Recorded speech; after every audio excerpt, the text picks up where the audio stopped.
Welcome back to Yang Daily. I'll be your host, Alex Cheney, bringing you all the Yang news you need to live your life right. It's Scott's big day at the People's Convention. We've got another proof of concept to add to our pile of evidence, and tensions are heating up in Portland.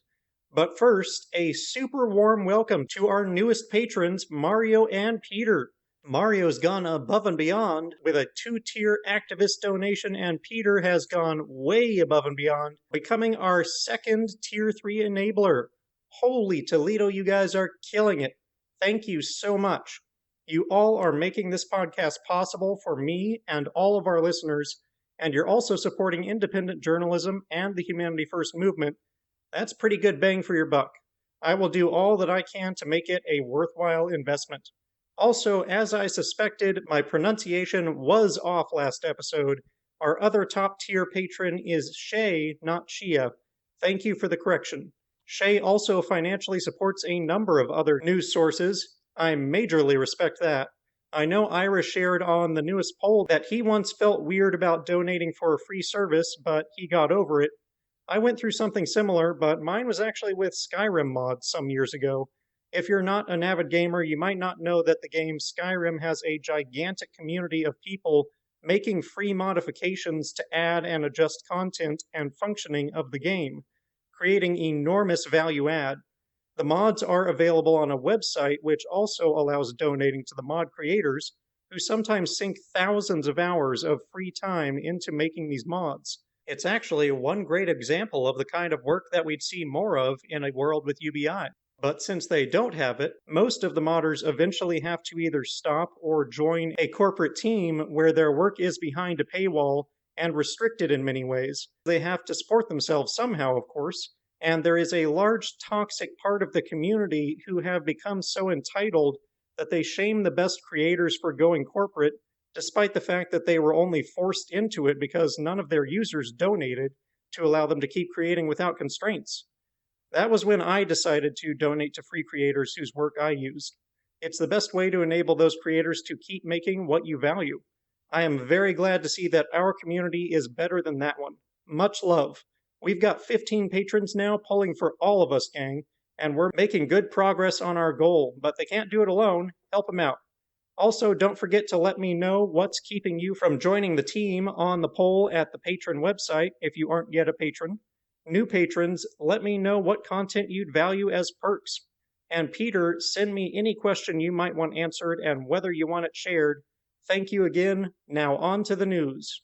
Scott delivered his stirring speech at the People's Convention today. He preached freedom through UBI and democracy reform through ranked choice voting so that non-duopoly runs will be possible.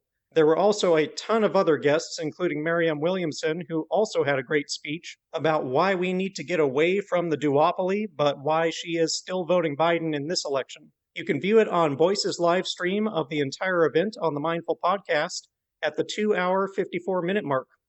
Scott also had some great words to share on Twitter today that I want to share here. Quote, "We are not a nation of white nationalists and communists. We are a nation increasingly divided, not because of being either massively racist or extremely anti-capitalist, but because our outrage generates revenue and benefits those who are seeking to keep or gain power. Look up." End quote. I totally agree. While there are some true crazies in our society, it's not as many as it seems. We are all malleable. We are capable of being radicalized and de-radicalized. While there are some white nationalists and some communists, most people are relatively moderate and being lumped in with the most radical elements in a straw man perception by the other side.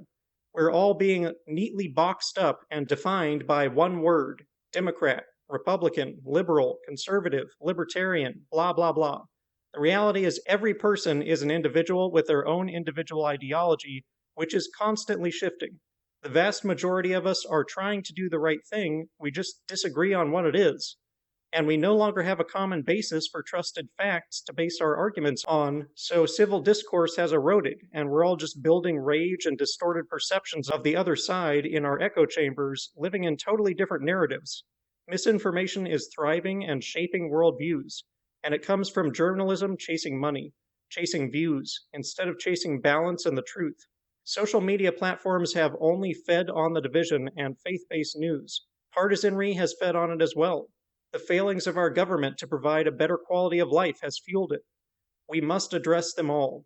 This is why it's so vital that we prop up people like Yang who have a gift for finding the consensus position that can still reach out to all sides and bring them together to work toward fixing the fundamental ills that are making us all sick. And it's why we must all make an effort to bridge the gap and bring our fellow Americans into common cause, because ultimately it's either that or war in the end. A recent article by Lanier highlighted the social media aspect of this, at one point saying that it can be worse than cigarettes because the latter will only kill you, while the former can turn you into a monster. It's a good read, link below. Unfortunately, the war aspect is also on display today, with BLM protesters clashing with Trump supporters who drove down the street shooting paintballs and pepper spray at the protesters in Portland. It's a dark turn. While the protests have been opposing systems of oppression, racism, fascism, poverty, etc., what we're seeing from these Trump supporters is an attack on political opponents, an important and disturbing distinction, the seeds of civil war, in fact. There was also a fatal shooting in Portland during the conflict, though details will have to wait. There is an entire thread covering the events in the links if you want to know more. Scott Santens finally has a Wikipedia page. It's very basic, but paints a very impressive resume of his accomplishments. Somehow, Wikipedia itself seems unimpressed, as they currently have a notice on it that they might remove it for lack of proof that Scott is notable enough to deserve an entry. Follow the link below and let them know how influential Scott has been.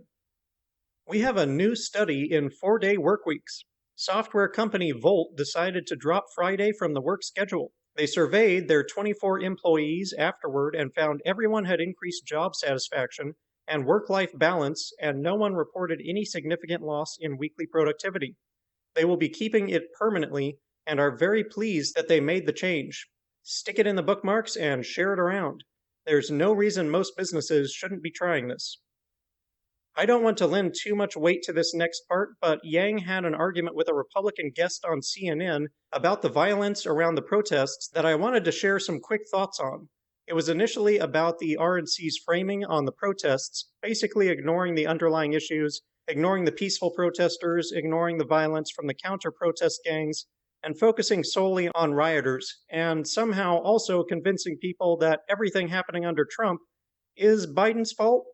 Let me start by saying that everyone has bad days, so don't take this as piling on, but just for constructive criticism's sake, Yang's performance in this was too emotional and not enough focused on the underlying issues causing what rioting there is, which is also what Republican officials are ignoring while they pretend that further oppression is the solution to protests over oppression. Yang normally has more fundamental and pragmatic takes, and he just wasn't acting himself in this one. On that note, good time to harken back to one of Yang's better performances. TJ was sharing out some pages of Yang's book today that are truly striking for how accurately they capture what's going on now and what might be coming in the near future. These are great pages to share around and bookmark, and definitely read them if you haven't. Remember that Yang's book is free to listen to online, though a physical copy is also a great gift option. Check them out below. Finally, Cesar Marquez has promised to donate $5 for every person who attends phone banking training with Shazar Alay, up to $100, which is the best trade ever. We should all be doing phone banking whenever we can, as it's the most impactful action we can take, and Cesar is offering to boost that even further by making it a donation as well. That is time extremely well spent. Please take him up on that offer, gang. And that'll do it for today's Yang Daily. Let Wikipedia know that Scott is historically relevant. Bookmark and share Volt's 4-day week and the War on Normal People pages. Book your phone banking training and grab that $5 from Caesar. Help recruit other organizations to the cause and get everyone to sign the UBI petition. Flood Congress and Trump with calls, tweets, and letters using the Resist bot or Income Movement easy contacts below. If you need help, consult Humanity Forward, the Income Movement Aid Database, the Mission Asset Fund, United Way, or the H3 podcast thread.